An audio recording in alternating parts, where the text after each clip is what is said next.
Welcome to CBC Radio 2. It is currently 7:30 in Ontario. It's 8 o'clock in Newfoundland. It's 8:20 FM Best News and Sports. Now, throughout movie nights, I'm gonna have to do these movies. Review this movie and the movies for tonight because I want to review those and I haven't done. When I was talking about that runtime, none of this have runtime on them. Universal is the prime example of not putting any runtime on disc. Sometimes you have to spin the disc around and hoping in vain that's all in small print. You don't really look for it. And this, I don't know how to replace it. I just tore out of the book. And people have debated it for so long to have a game that has the game in a game. Because remember some games remember that ran on the Super NES games? Man, in Ninja Gaiden, you can't kill anything. You're virtually defenseless. You can't kill anything unless it's next to you, or like Ninja Gaiden, you grab onto frickin' everything in the background. Your ninja is a frickin' idiot. Can you have a ninja that doesn't grab on everything and just attacks? Some games have obstacles, like in Bounty Sword or Sword Maniac. There's an obstacle right in the first level. You can't even jump it. Your team is like you're left virtually defenseless. If you're left virtually defenseless, you're not gonna beat Ninja Gaiden, because Ninja Gaiden is the one where you grab everything in sight. You climb on walls. I thought they would have toned down the Super NES, not having you grab walls. But with Bounty Sword, or probably with Sword Maniac, you're virtually defenseless. Even Mighty Max, I can't pass the first level. If you go into the first level of Mighty Max, you're dead in 10. You're gonna like 2 hits and you're dead. Even eventually, it's a one hit, and what happens? You're a one hit death, and what happens? You lose your weaponry after if you die. Some jumps you can't even make. Your character is virtually impossible to jump over the high pits. You can never make it because some of these are one hit KOs. Like Simon's if you have full health, you fall down a pit in Super Castlevania 4 and you're dead. Sometimes the game some games are really hard to get a warp jar to create a door where you can let some coins through. I had a coin, I was gonna throw it, but then something like a glitch occurred and made me die. Even Mario, you can't even swim in the water. They disabled that if you swim down a water. You can't swim up the water. Can't you just let the guys go and have even the games are really hard to complete. Like Shaq Fu, your first defense how to figure out the special move. Even Street Fighter 2 is shot with the GameCube with the Super NES controller. You don't know what if your L and R buttons don't work, you can't do your throw attack. You're left pain to hell. Some games it's like a random shot that you get a weak fighter. But none of the fighters get weak in Street Fighter 2 or any Street Fighter game I know of. They never get weak, they just keep getting stronger each time you beat them.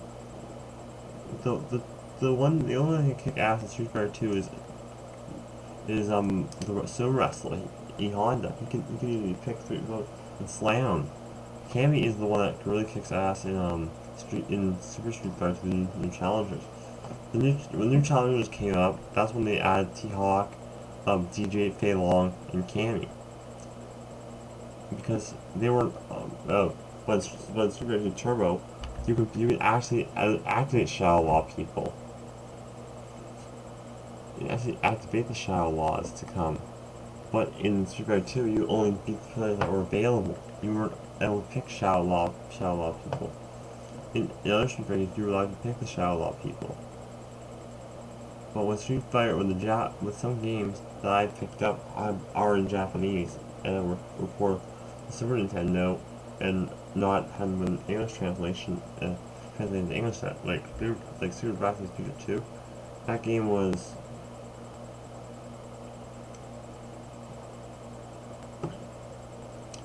ported into that game on the Super Famicom, but then was ported over the Super NES and was still in Japanese. So that's what happened. So that's what happened in the game. For a few days. I'm nearing the end of my break before Christmas. Christmas Eve I'll probably have the final 2 games of the Can't Rush series. So I could find, if I could find another one, I'd like to see the WHA when WHA faced Russia in Russia 1. So I want to get, I might have DVDs movie night and start off again with movie nights. But some nights are really hard. Some nights that when I got my game, when you get a DVD, make sure it has runtime on it. Not a total runtime, just make sure runtime on the disc. Some DVDs you get from the video store, like when I rented Friday the 13th, didn't even have runtime on it. Some of the discs might have, they do have runtime, but some of them don't. And you gotta have virtually, if you don't have a game, if you have a DVD that doesn't have runtime, you're never gonna know. You have to time it, see how much runtime it is. And with playing the DVDs, you gotta keep hitting the backward button to get to the main menu. There's no main menu. The main menu is like, you have to hit the back button. You have to click on that button twice to get back to the main menu to watch the next game. How many a certain menu would make you go back after it's over? You gotta go back to the previous menu.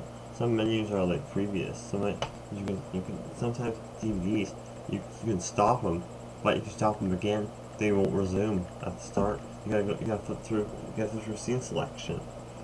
You flip through chapters, and then if you don't have the chapter, you're done for. So that's why. The girls' volleyball team finally finished it up last night. And Wednesday night, being the Wealth team, 107 to 43. They hammered them. They were really down. They were down 4-3-0 at the half because their game plan didn't go as well as planned, like they planned out to do. They came right out of the half and stormed up to a lead. So that's what happened. So it's pretty good. But with the other teams, it was like really cool. But we might do a, I don't know if I can do a marathon, because if you're 19 hours for the whole movie, for the whole 19 hours, full 19 hours of a runtime, you probably want to say, okay, what's happening? What if I'm holding a movie marathon, and you know those things, those security stickers they have peel off every disc. Some of the DVDs I've got have all those 3 security stickers. Like, what are they preventing? People aren't. Like, what about region coding? What if I want to watch a perfect video and I bring it home and I want to watch it? Some games they say do not cop. Even if you get some envelopes, some of them do. Make sure you get a tape that's not a fireful envelope. Film festivals hate that. Every application you've seen do not submit films in fireful envelopes. You're packing peanuts. You have to dig in there to get your stuff out. Use newspaper and bubble wrap. That's all it works. Use it over and over again. So as we wind down, I want to thank everyone for joining us for this newscast, and we're gonna have a good night and watching both game 3 and 4, and 5 and 6. We're gonna enjoy that, and I want to thank everyone for joining us here at CBC Radio 2, 820 FM, the best news and sports. Good night, everyone, and I'll see y'all tomorrow night, Christmas Eve, and we'll finally wrap up our movie night, and that'll be it. Good night, everyone. Have a good one.